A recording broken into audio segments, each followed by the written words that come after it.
La parole est à Florian Sidbon.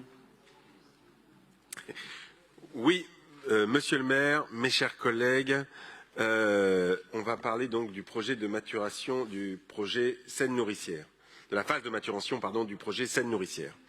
La ville de Paris a été lauréate en mai 2023 donc de l'appel à manifestation d'intérêt démonstrateurs territoriaux des transitions agricoles et alimentaires pour le projet Seine nourricière qui associe bien sûr les partenaires d'Agri-Paris-Seine, c'est-à-dire le pôle d'équilibre territorial et rural du nord de Lyon, la métropole Rouen-Normandie, la communauté urbaine Le Havre-Seine Métropole, la métropole du Grand Paris, le département de Seine-Saint-Denis, Haute-Paris, ainsi que des partenaires privés et publics, par exemple la ville de Sevran. Je tiens à préciser que la ville de Paris est chef de file sur ce projet. L'objectif de ce projet est le développement de filières alimentaires résilientes et respectueuses de l'environnement au profit du plus grand nombre dans le bassin de la Seine. Il s'agit tout d'abord de structurer des filières agroécologiques rémunératrices pour les producteurs et pour cela, le levier de la commande publique devra être utilisé massivement. Le second volet de Seine nourricière est l'accompagnement pour la décarbonation des systèmes agricoles et alimentaires. La première phase du développement de ce projet est la phase de maturation, donc, et elle durera 18 mois et va permettre de mener des études d'action pour accompagner les restaurations collectives du bassin à s'approvisionner en denrées durables et de proximité. D'autres études permettront de préfigurer des schémas logistiques décarbonés et des nouveaux outils pour améliorer la rencontre de l'offre et de la demande entre les agriculteurs et les producteurs.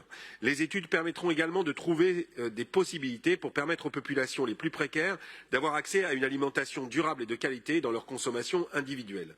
Le coût global et partenarial de la phase de maturation est de 727 500 € et 40% de cette somme seront pris en charge par la Caisse des dépôts et consignations. C'est elle qui validera le passage en phase de réalisation pour laquelle la subvention pourra atteindre le montant de 10 millions d'euros.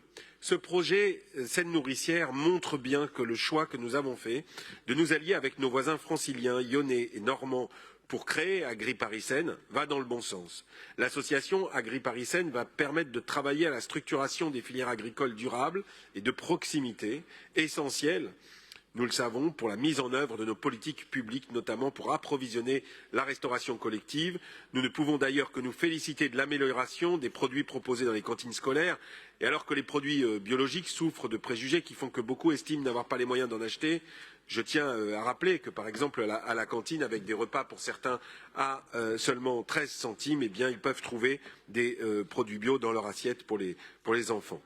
Dans nos cantines municipales. C'est un engagement renouvelé par la maire de Paris dans le budget 2024 qui a été voté mardi par cette Assemblée. Cette délibération permettra donc de lancer un projet particulièrement précieux et je me réjouis de le voter et je vous appelle à faire de même. Merci beaucoup Florian Sidbon.